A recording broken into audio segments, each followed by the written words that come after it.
Agora, deputado, o governo tem se posicionado, né, tem anunciado que está sendo um interlocutor dessa negociação, desse processo de transição, inclusive conversando com outros países, como México, Colômbia, para tentar articular ali uma conversa com o presidente Nicolás Maduro e também o Edmundo Gonzalez, que é o candidato da oposição. Notícia que o Boninho acabou de me passar aqui, que está no radar de Veja. E, deputado, vendo nesse cenário, por esse aspecto, né, que é a posição brasileira de ser, teoricamente, como se colocam, neutro nesse processo, o senhor acha que está errada essa posição, que o governo brasileiro devia, de fato, condenar e aí, com isso, inviabilizar uma conversa, uma negociação?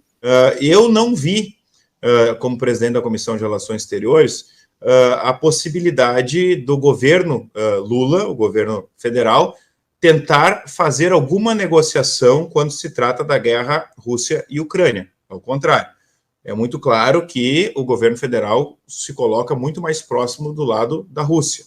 Eu não vi o governo federal fazer nenhuma interlocução ou negociação no conflito Palestina e Israel. Muito claro que o governo federal coloca-se ao lado do grupo Hamas. Não vou nem falar da população palestina, porque parte dos palestinos que estão lá são vítimas tanto do Hamas quanto de Israel.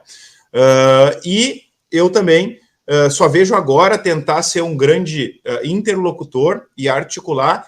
Por quê? Porque o governo, ele claramente quer manter o Maduro como presidente da República, porque vai se negociar o quê? Numa eleição que teve fraude, numa eleição em que quem ganhou a eleição não divulga o resultado das eleições, o país não divulga, em que se diz que vai se prender. Já foram mais de 1.200 pessoas presas desde o dia 28, 11 pessoas mortas, assassinadas nesse processo.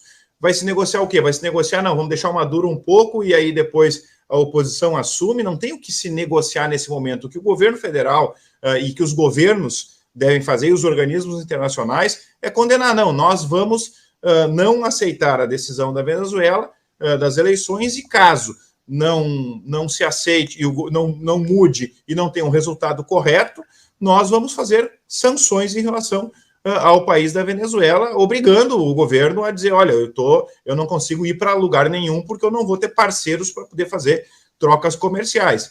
Outro ponto que é importante lembrar, que eu não falei até então, nós tivemos aí, de forma clara, e foi um recado que eu acho que os líderes do mundo inteiro observaram, a proibição de venezuelanos entrarem na Venezuela para votar.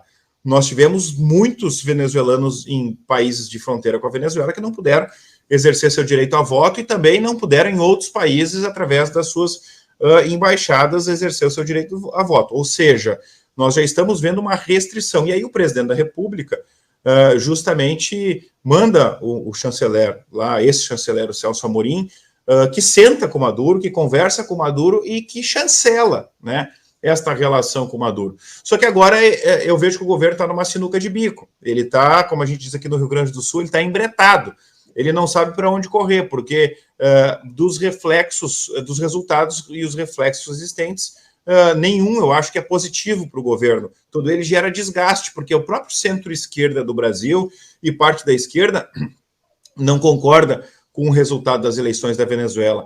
Então, esses são pontos em que, na minha avaliação, são muito mais importantes as posturas dos países e organismos internacionais do que muito mais nós tentarmos negociar, porque eu confesso, eu não consigo entender o que vai se negociar num processo eleitoral da Venezuela no pé em que está nesse momento. Bom, pessoal, aí você tem um país vizinho mergulhado num colapso econômico e que tem trazido aí somente miséria e tudo que não presta para a população desse dito país chamado Venezuela. Um país 100% controlado por um ditador em que dita essas regras, oprime a população, persegue opositores, né? Controla a comunicação, controla a imprensa como um todo, controla o CNE, Conselho Nacional Eleitoral, é como se fosse o TSE aqui brasileiro. O pior de tudo também, gente, é ter um presidente da República chamado Luiz Inácio Lula da Silva, que esse adora bajular uma ditadura, né? Já teve o caso de Cuba, Nicarágua, Venezuela, que inclusive semana passada mandou o seu capacho, Celso Amorim, agora pretende enviar o Mauro Vieira. Gente, mas a pergunta, para que o presidente está tão interessado em saber dessa tal transparência que nunca existiu nas eleições da Venezuela? Hein? Será que realmente o Brasil precisa de um parceiro comercial como a Venezuela? É lamentável. Pois bem, pessoal, é isso. Espero que você tenha gostado aqui do nosso recorte. Deixe a sua opinião aí nos comentários. Realmente é lamentável termos um presidente que adora bajular a ditadura, está muito preocupado, eu acho que está muito preocupado em ficar buscando informações sobre transparência na Venezuela, sabe que não existe transparência na Venezuela, enquanto existir esse ditador que controla tudo por lá, gente. Isso aí é fato. Deixe aí sua opinião, inscreva-se se não for inscrito, para a gente é bastante gratificante. Um abraço a todos e até o próximo conteúdo.